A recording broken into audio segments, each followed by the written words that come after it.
What's up, Ages? Okay, we have Community Day, we have details from Fazes. Thank you very much.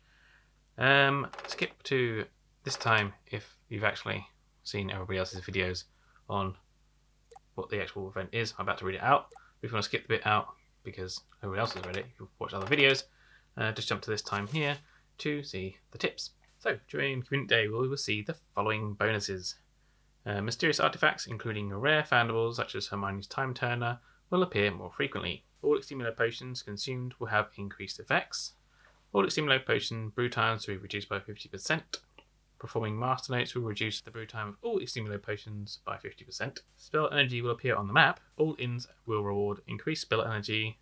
On top of that, a free store pack will be available in a Diagon shop, which we'll go through in a minute. The regions will be 8 of Pacific from 1 PM to 4 PM, AEST, Europe and Middle East, Africa and India, 10 AM to 1 PM UTC, Americas and Greenland, from 11 AM to 2 PM PDT.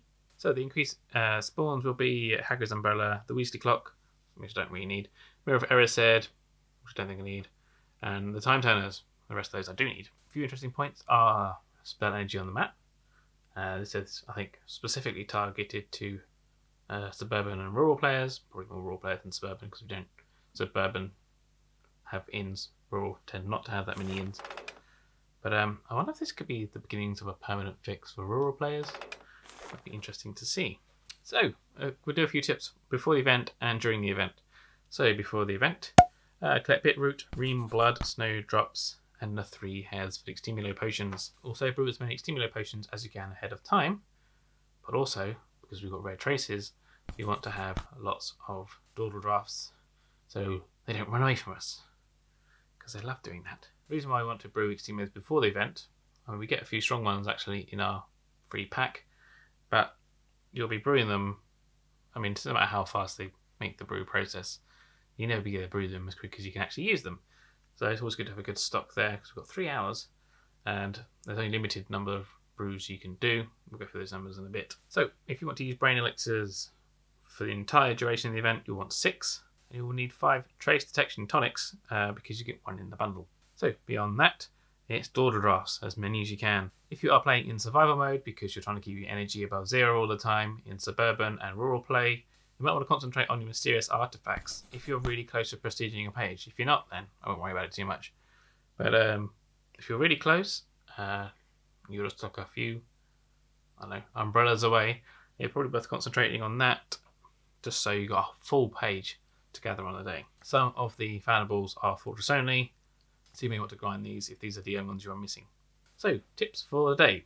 Number 1, ensure that your cauldron queue is empty when you begin the 3-hour window, because you don't want to lose all that time on something that's not bonused.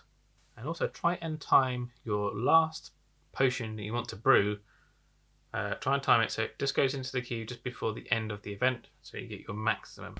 You may want to consider spending some coin just to rush that last potion. You say, 6 coin and you've got like 10 minutes left. Just rush that one and get another one in, get your potent Extenulo in, just so it's nice and short while the event's actually ended. So the question is what to brew. So with 50% brewing time and with 50% on top of that for the master notes, this is what you could possibly brew within the window. So Extenulos will take 30 minutes.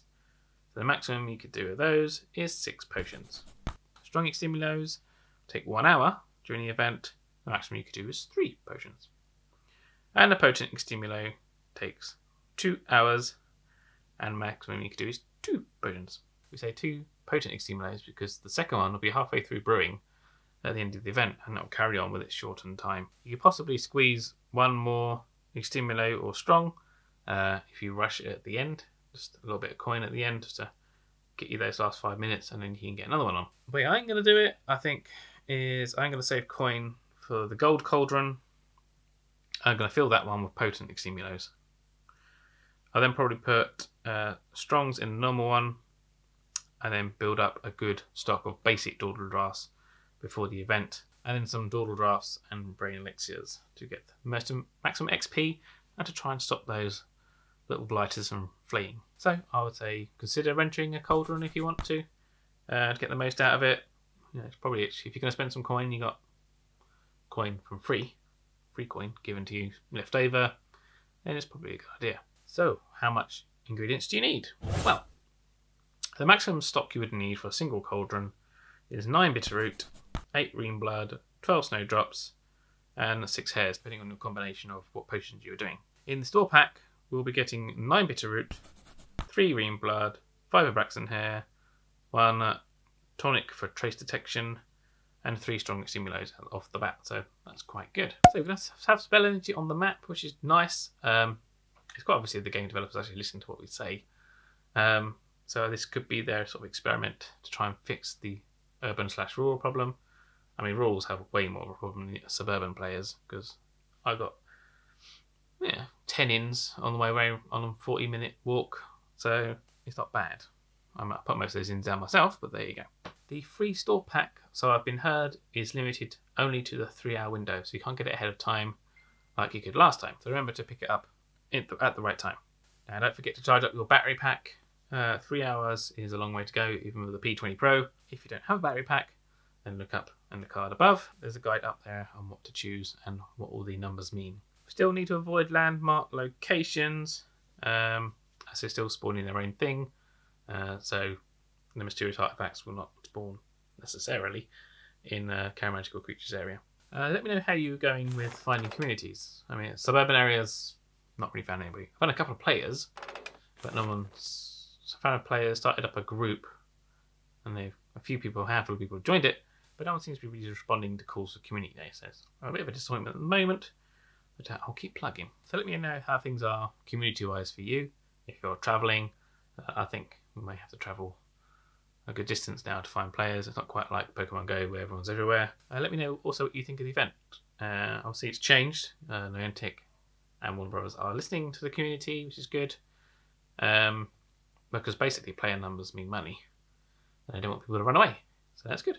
So any corrections or last minute information goes in the pinned comment below. So just cast your eye down there. Don't forget to follow me on Twitter and to like, subscribe and hit the bell because it really does help the channel. And remember to brush up on your spells, get your ones ready. Wizards Unite.